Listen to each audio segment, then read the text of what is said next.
नमस्कार दोस्तों, स्वागत है आपका आज के मुख्य समाचारों में। दोस्तों यहां पर आपको देखने को मिलेंगी सुबह से लेकर शाम तक की तमाम बड़ी खबरें, मुख्य समाचार, ब्रेकिंग न्यूज अपडेट्स के रूप में।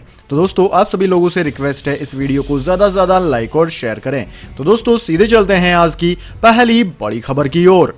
योगी सरकार ने केंद्र सरकार को भेजा एक और नाम बदलने का प्रस्ताव। झांसी रेलवे स्टेशन को नई पहचान देने की है तैयारी। जी हां दोस्तों, उत्तर प्रदेश के मुख्यमंत्री योगी आदित्यनाथ की सरकार पहले ही 3 प्रमुख स्थानों इलाहाबाद को प्रयागराज, मुगल सराय को दीनदयाल उपाध्याय नगर और फैजाबाद से अयोध्या कर चुकी है। एक बार फिर योगी सरकार एक नाम बदलने जा रही है। हालांकि इस बार इलाहाबाद और फैजाबाद के विपरीत शहर झांसी का नाम बदलने का कोई प्रस्ताव नहीं है। मुख्यमंत्री योगी आदित्यनाथ संकेत देते रहे हैं कि राज्य सरकार जहां भी आवश्यकता होगी नाम परिवर्तन के साथ आगे बढ़ेगी। लोकसभा में सरकार की तरफ से दी गई जानकारी के अनुसार आज एक बार फिर इस बात पर मोहर लग गई कि उत्तर प्रदेश सरकार ने झांसी रेलवे स्टेशन का नाम बदलकर वीरांगना लक्ष्मीबाई रेलवे स्टेशन करने के लिए केंद्र को प्रस्ताव भेजा है। सरकार ने लोकसभा में मंगलवार को यह जानकारी दी। केंद्रीय गृह राज्य मंत्री नित्यानंद राय ने कहा कि झांसी रेलवे स्टेशन का नाम वीरांगना लक्ष्मीबाई रेलवे स्टेशन करने का प्रस्ताव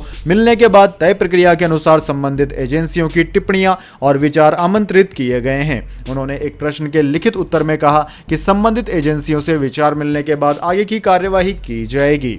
इसके बाद दोस्तों अगली बड़ी खबर, 15 अगस्त कार्यक्रम में विशेष अतिथि होंगे ओलंपिक खिलाड़ी, प्रधानमंत्री मोदी करेंगे आमंत्रित। जी हां दोस्तों, टोक्यो ओलंपिक में भारत के खिलाड़ी अपना दम दिखा रहे हैं। इधर प्रधानमंत्री नरेंद्र मोदी ने उनके लिए एक खास सरप्राइज प्लान कर लिया है। जानकारी के मुताबिक 15 अगस्त को प्रधानमंत्री नरेंद्र मोदी पूरे भारतीय ओलंपिक दल को विशेष अतिथि के रूप में लाल किले पर आमंत्रित करेंगे। इतना ही नहीं, पीएम ओलंपिक दल के व्यक्तिगत रूप से मुलाकात भी करेंगे। दोस्तों आपकी जानकारी के लिए बता दें, प्रधानमंत्री मोदी ने टोक्यो ओलंपिक जाने वाले खिलाड़ियों से 13 जुलाई को बात कर उनका हौसला बढ़ाया था। दोस्तों आपकी जानकारी के लिए बता दें, मंगलवार को भारतीय पुरुष हॉकी टीम को टोक्यो ओलंपिक के सेमीफाइनल में वर्ल्ड चैंपियन बेल्जियम से सेमीफाइनल में हार का सामना करना पड़ा। इसके बाद प्रधानमंत्री नरेंद्र मोदी ने टीम की हौसला अफजाई की। उन्होंने कहा कि हार जीत जिंदगी का हिस्सा है और भारत अपने खिलाड़ियों पर गर्व करता है। प्रधानमंत्री मोदी ने ट्वीट किया कि हार और जीत जीवन का हिस्सा है। हमारी पुरुष हॉकी टीम ने टोक्यो ओलंपिक में अपना सर्वश्रेष्ठ प्रदर्शन किया और यही बात सबसे ज्यादा मायने रखती है। इसके बाद दोस्तों अगली बड़ी खबर, गोगरा हाइट्स से पीछे हटेंगे भारत और चीन, हॉट स्प्रिंग पर अभी नहीं बनी बात। जी हां दोस्तों, भारत और चीन के वरिष्ठ सैन्य अधिकारियों के बीच 12वें राउंड की बैठक के बाद आशाजनक खबरें सामने आ रही है। दरअसल इस बैठक में दोनों पक्षों ने आपसी सहमति से निर्णय किया है कि पूर्वी लद्दाख के गोगरा हाइट्स इलाके से सेनाओं का डिसएंगेजमेंट किया जाएगा। यह बात सुरक्षा तंत्र के सूत्रों से पता चली है। सूत्रों का कहना है कि इस निर्णय को लेकर जमीन पर काम अगले 3 दिनों में शुरू कर दिया जाएगा। दोनों ही पक्षों के बीच हॉट स्प्रिंग इलाके को लेकर भी लंबी बातचीत हुई, लेकिन इस पर कोई सहमति नहीं बन पाई है। 9 घंटे तक चली इस बैठक में चीन की तरफ मोल्डो बॉर्डर पॉइंट पर हुई। भारत ने लगातार जोर दिया कि विवाद के समाधान के लिए डेस्पांस, हॉट स्प्रिंग और गोगरा इलाकों में डिसएंगेजमेंट जरूरी है, जिससे दोनों देशों के बेहतर संबंध रहें। इसके बाद दोस्तों अगली बड़ी खबर, कोरोना की लहरों में फंसा देश, एक्सपर्ट्स का दावा, केस बढ़ रहे हैं, तीसरी लहर बस आने वाली है। सरकार ने कहा अभी दूसरी ही खत्म नहीं हुई। जी हां दोस्तों, देश में कोरोना की कौन सी लहर चल रही है, इस सवाल का जवाब सरकार और एक्सपर्ट्स के पास अलग अलग है। एक्सपर्ट्स कह रहे हैं कि तीसरी लहर बस आने वाली है, ऐसा होते ही कोरोना के केस बढ़ने लगेंगे। वहीं केंद्र सरकार का कहना है कि अभी देश में दूसरी लहर ही खत्म नहीं हुई, कई राज्य में संक्रमण की रफ्तार फिर बढ़ने लगी है, इसे रोकने की जरूरत है। केंद्र सरकार ने मंगलवार को बताया कि कोरोना का रिप्रोडक्टिव नंबर आर नंबर या आर वैल्यू हिमाचल प्रदेश, जम्मू कश्मीर, तमिलनाडु और केरल समेत 8 राज्यों में 1 से ज्यादा हो गया है। रिप्रोडक्टिव नंबर से संक्रमण के फैलने की रफ्तार का पता चलता है। इसके 1 से ज्यादा होने का मतलब है कि कोरोना से एक संक्रमित मरीज 1 से ज्यादा लोगों को संक्रमित कर रहा है। इसका यह भी मतलब है कि संक्रमण की गति बढ़ रही है। दोस्तों स्वास्थ्य मंत्रालय के ज्वाइंट सेक्रेटरी लव अग्रवाल ने बताया कि 12 राज्यों और केंद्र शासित प्रदेशों के 24 जिलों में 2 अगस्त को खत्म हुए हफ्ते में 10% से ज्यादा पॉजिटिविटी रेट मिली। केरल, महाराष्ट्र, मणिपुर सहित 6 राज्यों के 18 जिलों में पिछले 4 हफ्तों से कोरोना के नए मामले बढ़ रहे हैं। इन जिलों से देश के 47.5% केस आ रहे हैं। इसका मतलब यह है कि दूसरी लहर अभी खत्म नहीं हुई। जबकि एक्सपर्ट्स की राय माने तो एक्सपर्ट्स कह रहे हैं कि तीसरी लहर बस आने ही वाली है। इसके बाद दोस्तों अगली बड़ी खबर, शिवसेना इनवाइट्स राहुल गांधी। शिवसेना के आमंत्रण पर राहुल गांधी करेंगे महाराष्ट्र का दौरा, जा सकते हैं उद्धव ठाकरे के आवास मातोश्री। जी हां दोस्तों, शिवसेना ने कांग्रेस के पूर्व राष्ट्रीय अध्यक्ष राहुल गांधी को महाराष्ट्र आने का निमंत्रण दिया है। सूत्रों के मुताबिक संसद के मानसून सत्र के बाद राहुल गांधी महाराष्ट्र जा सकते हैं। वहां उनकी मुलाकात महाराष्ट्र के मुख्यमंत्री उद्धव ठाकरे से होगी। राहुल गांधी ठाकरे के आवास मातोश्री भी जा सकते हैं। हाल ही में शिवसेना नेता संजय राउत की मुलाकात राहुल गांधी से 2 बार हुई है। माना जा रहा है कि इस दौरान ही शिवसेना की ओर से राहुल गांधी को महाराष्ट्र आने का निमंत्रण दिया गया है। अगर कांग्रेस नेता राहुल गांधी ठाकरे परिवार के आवास मातोश्री जाते हैं तो ये भारतीय राजनीति में बड़ी घटना होगी। इसे भारतीय राजनीति के ध्रुवीय बदलाव के तौर पर देखा जा सकता है। दोस्तों, एक शिवसेना के बड़े नेता ने दावा किया है कि राहुल गांधी की दादी इंदिरा गांधी एक बार मातोश्री आ चुकी है, इसलिए ये कोई नई बात नहीं होगी। शिवसेना की ओर से राहुल गांधी को महाराष्ट्र आने का निमंत्रण की खबर ऐसे वक्त में आ रही है जब महाराष्ट्र में महाविकास अघाड़ी सरकार के तीनों घटकों के बीच जबरदस्त खींचतान मची हुई है। महाराष्ट्र कांग्रेस अध्यक्ष नाना पटोले लगातार बीएमसी का चुनाव अकेले लड़ने की बात कर रहे हैं। एनसीपी प्रमुख शरद पवार पिछले 17 दिनों में 2 बार बीजेपी के शीर्ष नेतृत्व से मिल चुके हैं। पिछले महीने 17 जुलाई को शरद पवार प्रधानमंत्री नरेंद्र मोदी से भी मुलाकात कर चुके हैं, जबकि आज 3 अगस्त को वे गृह मंत्री अमित शाह से मिले हैं। हालांकि दोनों मुलाकातों के पीछे वजह अलग अलग बताई गई, लेकिन राजनीति में जो दिखता है वो कई बार नहीं होता और जो नहीं दिखता वही हो जाता है। इसके बाद दोस्तों, अगली बड़ी खबर, महाराष्ट्र में मॉल, जिम और स्पा खुले, सिनेमा हॉल समेत कई गतिविधियों पर रहेगी पाबंदी जारी। जी हां दोस्तों, महाराष्ट्र में कोरोना के मामले कम होने के बाद पाबंदियों में ढील का ऐलान कर दिया गया। हालांकि छूट उन जिलों में दी जाएगी जहां पॉजिटिविटी रेट कम है। इन जिलों में आज से मॉल और जिम खोलने की इजाजत दे दी गई है। साथ ही दुकानों के खुलने का समय भी बढ़ा दिया गया है। प्रतिबंधों में छूट उन 11 जिलों पर लागू नहीं होगी जहां अब भी ज्यादा मामले सामने आ रहे हैं। महाराष्ट्र सरकार ने सोमवार को लॉकडाउन में ढील देने की घोषणा की थी। दोस्तों, जिन जिलों में प्रतिबंध में छूट दी गई है वहां दुकानों और शॉपिंग मॉल के खुलने का समय भी बढ़ा दिया गया है। अब हफ्ते में 5 दिन रात 8 बजे तक दुकानें खुल सकेंगी, जबकि शनिवार को दोपहर 3 बजे तक और रविवार को जरूरी सामानों के अलावा सभी दुकानें बंद रहेंगी। रेस्टोरेंट में भी 50% क्षमता के साथ हफ्ते के 5 दिन शाम 4 बजे तक लोग खाना खा सकेंगे। खाना पैक कराकर ले जाने की सुविधा पहले की तरह ही जारी रहेगी। इसके अलावा सरकार ने पार्कों और खेल के मैदानों को खोलने की इजाजत दे दी है। इन जिलों में सरकारी व निजी कार्यालयों को पूरी क्षमता के साथ खोलने की इजाजत भी दे दी गई। हालांकि सरकार का कहना है कि जहां तक संभव हो वर्क फ्रॉम होम जारी रहना चाहिए। इसके बाद दोस्तों, अगली बड़ी खबर, त्रिपुरा में बीएसएफ जवान पर हुए उग्रवादी हमले ने उड़ाई सुरक्षा एजेंसियों की नींद, 2 जवान हुए शहीद। जी हां दोस्तों, त्रिपुरा में बीएसएफ के जवान पर हुए उग्रवादी हमले ने सुरक्षा एजेंसियों की नींद उड़ा दी है। मंगलवार को बांग्लादेश सीमा से सटे इलाके में पेट्रोलिंग कर रहे बीएसएफ जवान पर उग्रवादियों ने घात लगाकर हमला कर दिया, जिसमें बॉर्डर सिक्योरिटी फोर्स के 2 जवानों की मौत हो गई।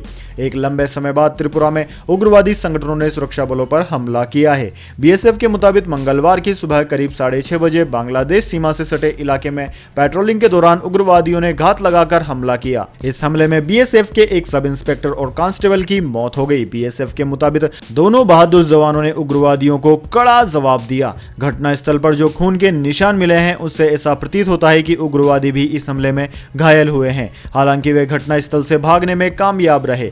वीरगति को प्राप्त हुए बीएसएफ के जवानों की पहचान सब इंस्पेक्टर भूरू सिंह और कांस्टेबल राजकुमार के तौर पर हुई है। इसके बाद दोस्तों, अगली बड़ी खबर, एमपी राजस्थान में बारिश से बेहाल जिंदगी, शिवपुरी में बाढ़ में फंसे 1000 लोग, जयपुर में 200 साल पुराना बरगद उखड़ा, बंगाल में सड़कों पर चल रही है नावें।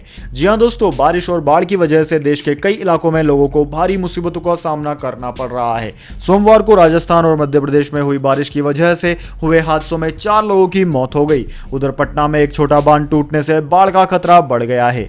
दिल्ली में यमुना का जलस्तर बढ़ने की वजह से 100 झुग्गियां खाली करवाने के आदेश दिए गए। उधर बंगाल के कई इलाकों में सड़कों पर नावें चल रही है। दोस्तों, ग्वालियर चंबल अंचल में सोमवार को जमकर बारिश हुई।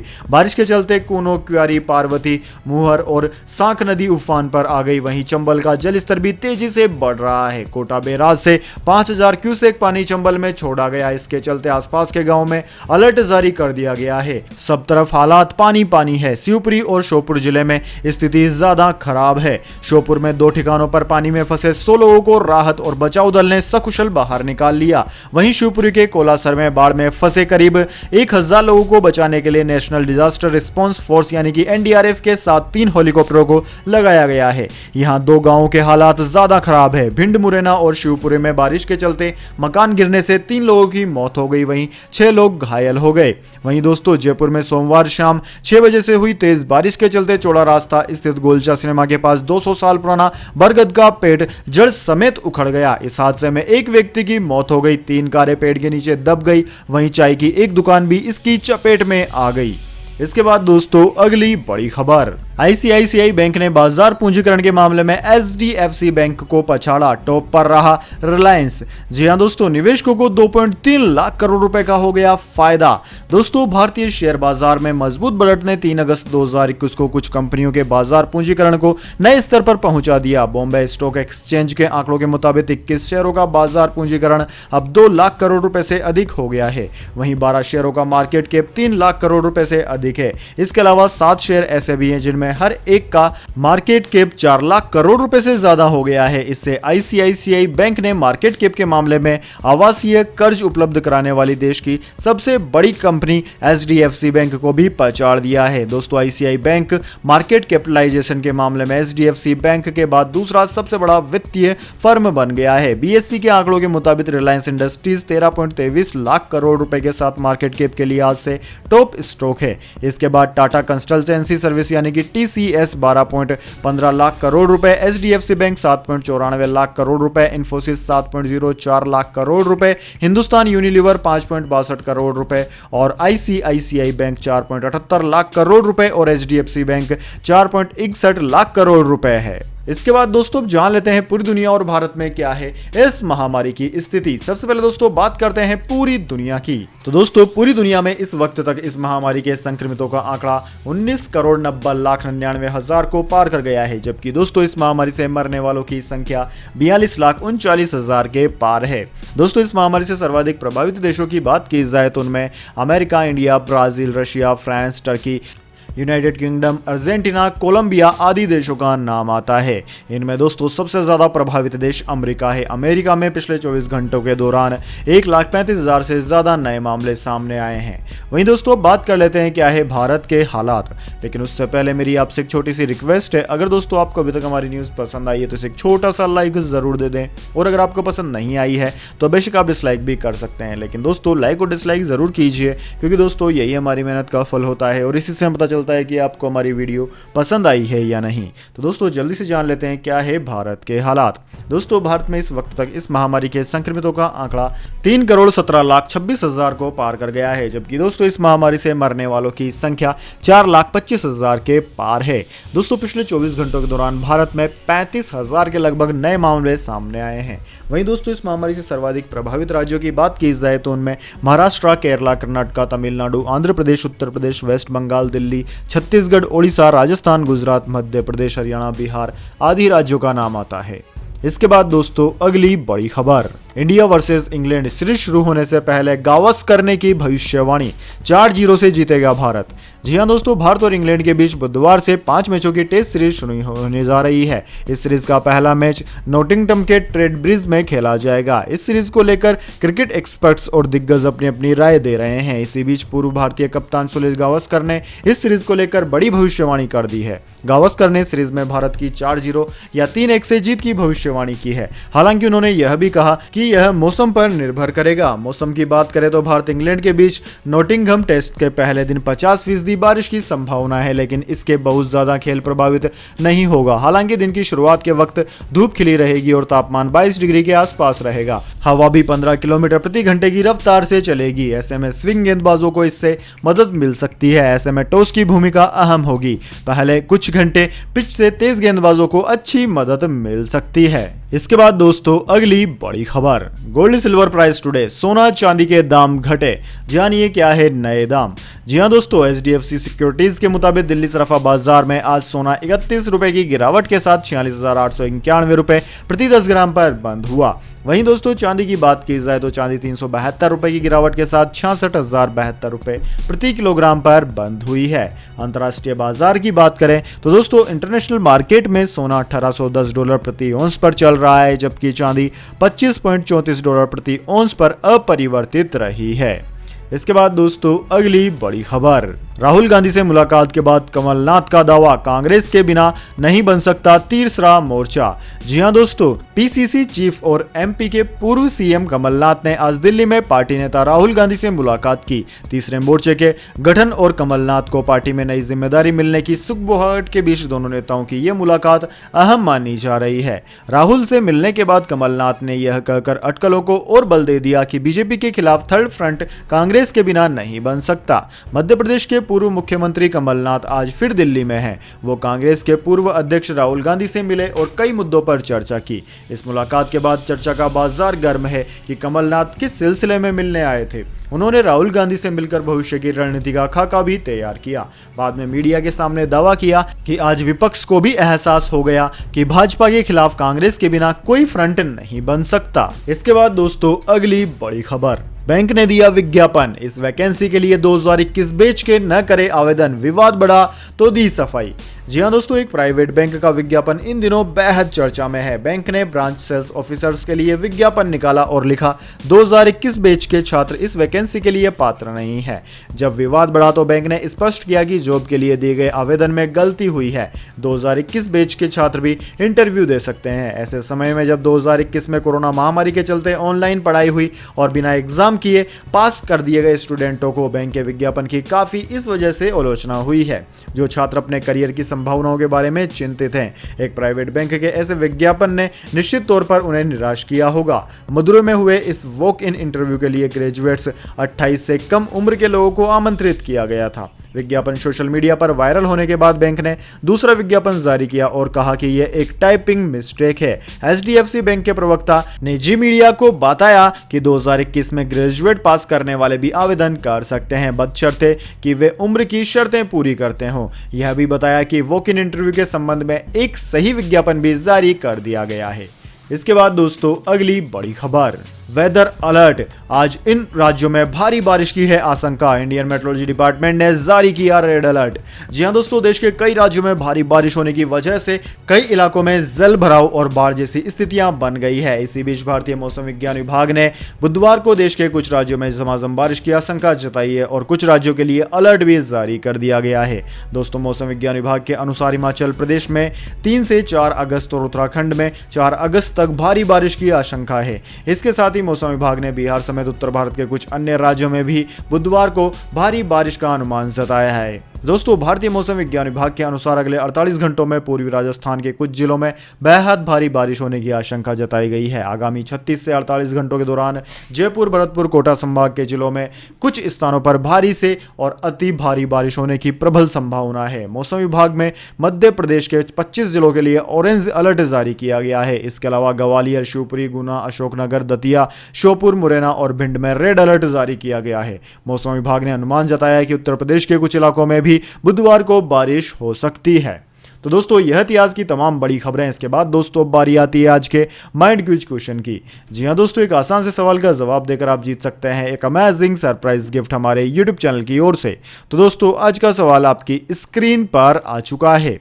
दोस्तों, आपको बताना है भारत का दूसरा प्रधानमंत्री कौन था। जी हां दोस्तों, भारत के दूसरे प्रधानमंत्री का नाम अगर आप जानते हैं तो जल्दी से कमेंट बॉक्स में लिख दीजिए। अगर दोस्तों आपका जवाब होता है एकदम सही और आप चले जाते हैं लकी विजेता के रूप में, तो आपको मिल सकता है एक अमेजिंग सरप्राइज गिफ्ट हमारे यूट्यूब चैनल की ओर से। तो दोस्तों, जल्दी से अपना उत्तर कमेंट बॉक्स में लिख दीजिए, वीडियो को लाइक कर लीजिए, चैनल को सब्सक्राइब करके बेल आइकन भी दबा लीजिए। धन्यवाद। वंदे मातरम। जय हिंद, जय भारत।